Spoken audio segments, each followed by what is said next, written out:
Man, listen up, because what I'm about to tell you just dropped, and it's piping hot. This is inside info, the kind only true Lions Nation gets first. The 2025 season is promising fire, pressure, and sky-high expectations. But will all that weight turn into glory or disappointment? Stick with me, and you'll get it. But before we dive into the news, let me ask you one thing. Have you subscribed to Lions News Central yet? Because seriously, more than 90% of you who watch this still haven't hit that button. And you know what that means? You're missing out on honest analysis, barbershop talk, the kind of stuff only the Blue Nation understands. So don't be a fool, come join us. Alright, so let me tell you about something that's got people buzzing. A column just dropped that's got everyone raising an eyebrow. Could Dan Campbell and Brad Holmes, the guys who completely flipped this team around and put us back on the map, be on the hot seat if things go south in 2025? Just hearing that gives me chills because we all know how much they've changed the culture of our Detroit Lions. To be honest with you, I'm not buying into this whole expiration date idea for the duo. I mean, we just came off a 15-win season. That's no small feat, that's historic. But hold on, I also get the pressure. When you reach this level, any stumble feels like the end of the world, like everything's about to crumble. The journalist Carlos Monarez said he doesn't buy the closing window narrative, but he made it clear. If we don't repeat the success, if we don't show improvement, those guys might start feeling the heat.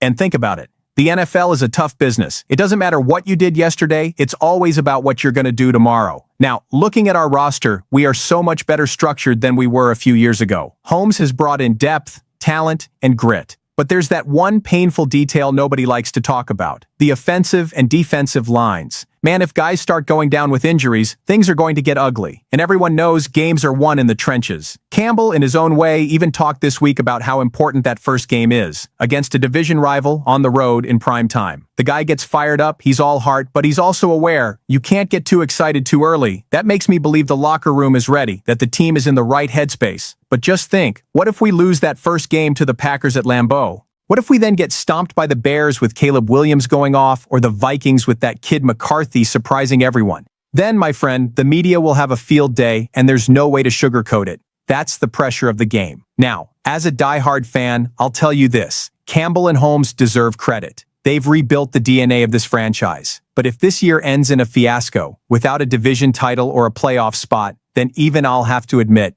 the seat will be getting hot, real hot. And you know what's worse? This might just be the tip of the iceberg, because there's another piece of news that hits at the heart of the fan base and is directly tied to the immediate future of this roster. So, just as we finish talking about the pressure on Campbell and Holmes, here comes more fresh news. The Lions are going to sign a veteran quarterback to the practice squad. That's right, after a few tryouts at the training facility, CJ Beathard is expected to land in Detroit, the same guy who bounced around the 49ers, Dolphins, and Jaguars. He's not a superstar, but he's got experience. And look how crazy football is. At the beginning of the year, everyone swore Hendon Hooker would be Goff's immediate backup. The fans even got their hopes up. Oh, the kid's going to take over, he's going to fight for the spot, he's going to give the coach a good headache. But to be honest with you, Hooker was a letdown. He didn't fit the scheme, he didn't look sharp in the preseason, and in the end, he got cut. It's sad but fair. The guy who stepped up in that void was Kyle Allen. He's not a genius, far from it, but he showed confidence, he distributed the ball well, and he earned that QB2 spot. And that's where Campbell's logic comes in.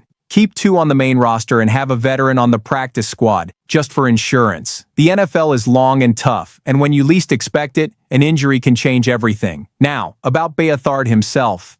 His resume isn't all that exciting. He has a 3-10 record as a starter, almost 4,000 yards, 19 TDs, and 14 interceptions. He's not the guy who's going to save the day if Goff goes down, but he's a reliable backup who's been through tough situations and can help in the locker room. I'd say his role is both on and off the field. You know how it is, right? Having someone who's lived the highs and lows of the league can be crucial for keeping the group together. And if there's one thing I notice about this Campbell team, it's the value they place on the human aspect. On locker room chemistry. It's not just about talent, it's about mentality.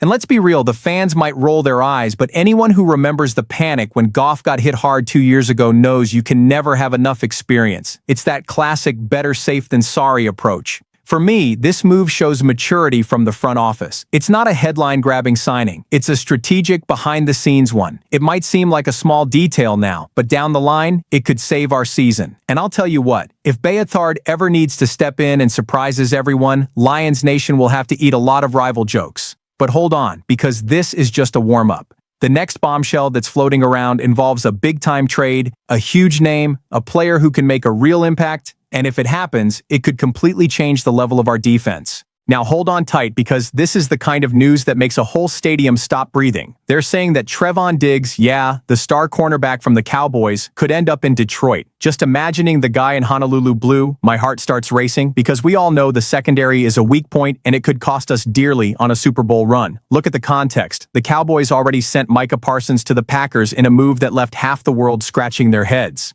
And it looks like they're not stopping there. Diggs has been looking a little grumpy and unmotivated, and they just extended Darren Bland's contract. In other words, they're ready to part ways with him. And guess who looks like the perfect destination? Us, the Lions. And I'll tell you, it makes so much sense. Right now we have Terrion Arnold and DJ Reed as our starters. They're good players, but if one of them goes down, who steps in? Khalil Dorsey? Rock Ya-Sin? No way. No way at all. That's a gaping hole. We've already seen what happens when the secondary gets exposed against elite quarterbacks. It looks like a party in the opponent's backyard. Diggs is a natural ball hawk, a guy who changes the game with an interception. He's already proven it in Dallas. He's already shown he can turn a game around with one play. Imagine him in Aaron Glenn's scheme when he was here, or now adapted by the new coordinators. He'd be a nightmare for opposing quarterbacks. To be honest with you, I don't know if this trade is actually going to happen, but the fact that they're even talking about it shows how the Lions are seen today, as a team that's just one piece away from competing with anyone. My friend, 10 years ago, that would have been a punchline. And of course, you get that nervous feeling. What would we have to give up in return? Draft picks? A young player? Is it worth paying that price? I say yes, because the window is open now. We can't wait another 3 years. The time to invest is right now, while Goff is still in his prime and our offensive core is solid. And another thing, think about the morale boost for the fans. Lions Nation across the country would go crazy. It would be front-page news in every forum and every fan group. Detroit finally stops being the ugly duckling and becomes a shark in the market. Now, oh,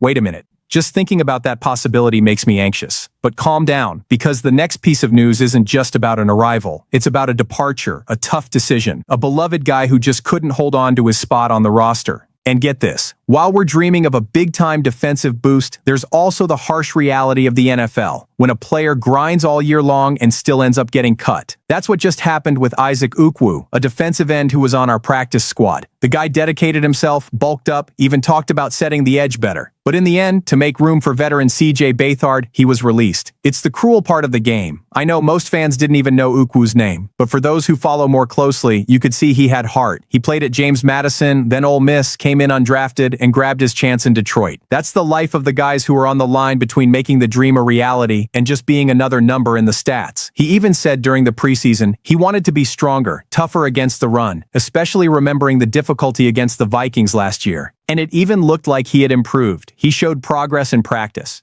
But you know how it is?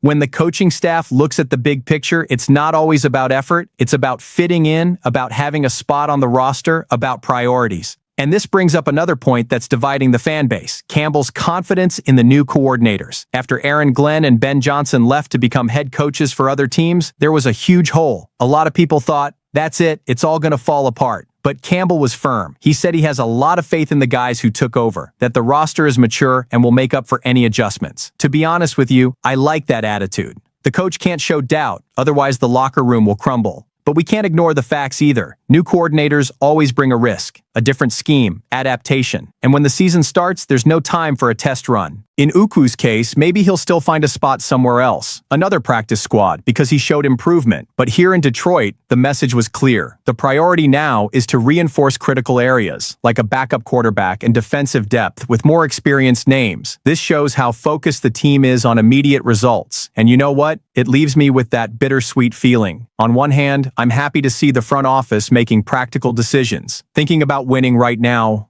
On the other, it breaks my heart to see a hard-working guy lose his spot. But, as we always say in the stands, the NFL doesn't forgive. It's the toughest league in the world. Now hold on tight because here comes the final word on all of this, the wrap-up of today's hot takes, and I'll tell you right now, it's going to be emotional and without breaks, because the Lions moment demands courage and a strong voice from the Blue Nation. You know what it comes down to, my man? After everything we've talked about, the pressure on Campbell and Holmes, a veteran coming in, the huge Diggs rumor, and even a painful cut, I feel like this is the most crucial moment of our generation as fans. The team is strong, the fans are fired up, and the window is now. There are no excuses, it's time to bite. So drop a comment because this is the home of the real Lions Nation, and get ready for the next talk because it's going to be even more insane.